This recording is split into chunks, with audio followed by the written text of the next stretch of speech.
Hi everyone, welcome to another episode by Poor Man Gamer.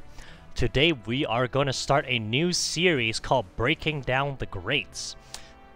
I started this because somebody on YouTube, I don't know how to say your name, I'm so sorry, Cichorium something. He said, hey, why don't you start a video series doing these video analysis about great players and what we can take away from it? So I said, okay, I'll do that.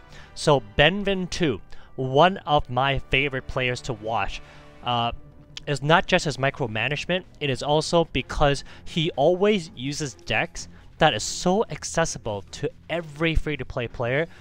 The units that he uses are so common, and yet he uses it so effectively. So I'm going to go through with you guys two matches that he goes against, where he went up against Gazarius. Gazarius has got to be a big spender, because he's got level 15 cyborgs and level 13 avatars. He is so powerful. So Gazarius, if you do spend money on this game, and I think you do, thank you so much, because it allows guys like me to keep playing this game, and a lot of other players as well. So we really appreciate your support. So Benvin's on the right, Gazarius is on the left. Benvin rolls out with a rifleman, and he does a great job scouting. Lesson number one to take from Benvin is he always gathers intelligence before he makes any decisions. He opens up with a rifleman, a unit that everyone can have access to, and he does a fantastic job understanding what the opponent is doing. So he goes ahead and look at that. He immediately charges up the missile. He does not use that missile squad to engage his level 13 type harvester, because I believe he understands that it will take too long to kill it anyway. Notice how the whole time he's keeping the missile going. This is going to be key to his victory. Let's check this out. You know there's a chem buggy gear, but let's break it down. If he loses his rifleman, it's only 10 Tiberium. It's a scout unit anyway, no big deal. Plus, right now the chem buggy is chasing the rifleman. Missile keeps getting charged. Number two, missile squads have to be stationary before they fire. By keeping it stationary and where it is, it allows him to get the first fire advantage, right?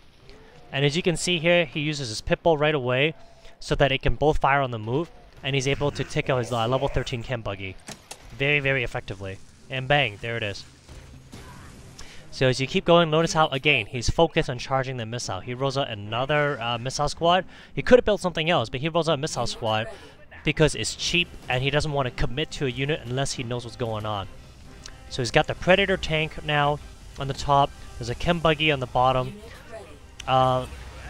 He charges up that chem buggy, and does he win the missile? Oh, he does. There you go, right? And he's able to win this missile.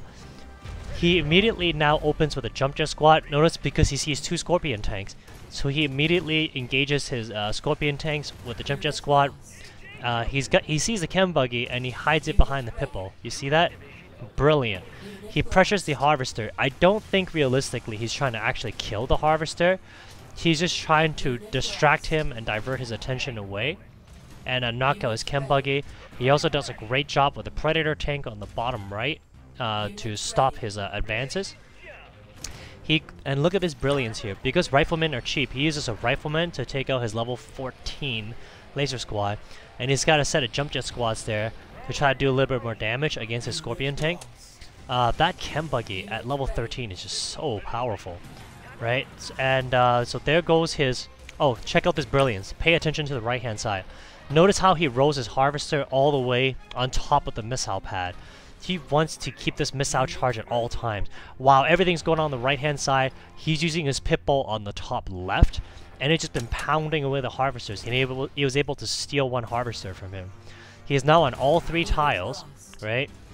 He's able to whittle down his laser squad so there's not much left. Out comes his shockwave, which he hasn't rolled out yet at this point, which is much stronger than a rifleman. And notice the timing. He rolls out a shockwave just when the missile's going up, a little tankier unit than the rifleman.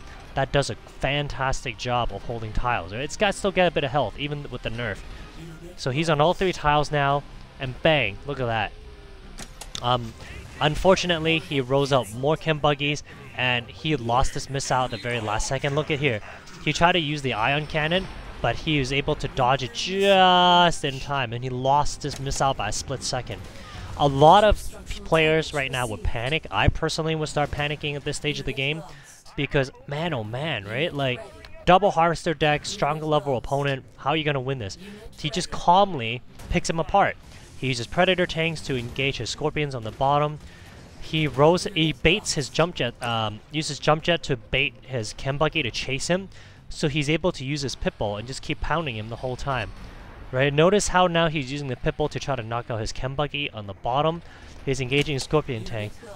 He also hasn't prematurely blew his load and fire off a his ion cannon yet. Right? He's very patient about it. He's waiting, because what he wants to do is clear the deck with it. Right? So check that out. See that? Perfect timing. Knocks out the chem buggy. Boom! Right? Clears out the base. He's on all 3 tiles. And he's able to beat Gazerius by excellent micromanagement and pressure on the harvesters. Right?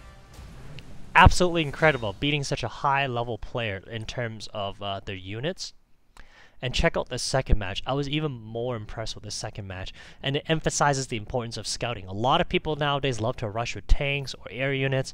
There's just such a huge combination of units out there where you can lose your harvester right in the beginning. I myself have been owned so hard because I lost my harvester in the beginning. So I had to adapt my play. And now I don't open blindly anymore. I also try my best to gather intelligence. So there is the same player. Benvin's on the right. Gazerius is on the left. So we notice that a scorpion tank jumps right out. He doesn't know that at this stage, right? He rolls out his harvester and rifleman. So check out what he does with the rifleman. He just tries to body block his scorpion tank. Scorpion tanks are pretty quick though, and it's not easy. And slow down here. He is able to run his rifleman all the way back. And now his scorpion tank can't really do anything against a harvester. And out comes a missile squad. Bang, bang, bang, pressure, pressure, pressure. Fires off 1 shot, more pressure. Whatever he can do to weaken it and push his scorpion tank down. Notice how this entire time, missile count is going up too, right?